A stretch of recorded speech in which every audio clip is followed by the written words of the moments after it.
Magbabayad po ako, Aling Chona. Huwag niyo na pong idama yung anak ko. Talagang dapat magbayad ka. Dahil pag hindi ka nagbayad, kayong dalawang mag-ina, ibabaon ko kayo dyan! Naintindihan mo? Opo, pasensya na po kayo, Aling Chona.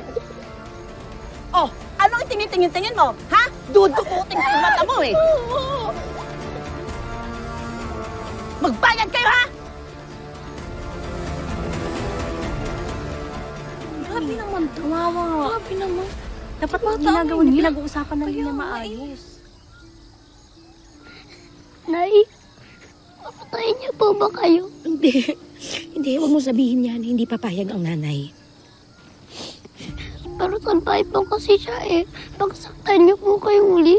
Huwag mo nang isipin yun, ha? Ako nang bahala. Ako ang gagawa ng paraan, ha? Nasaktan ka ba, Tres? Isang lang, ha?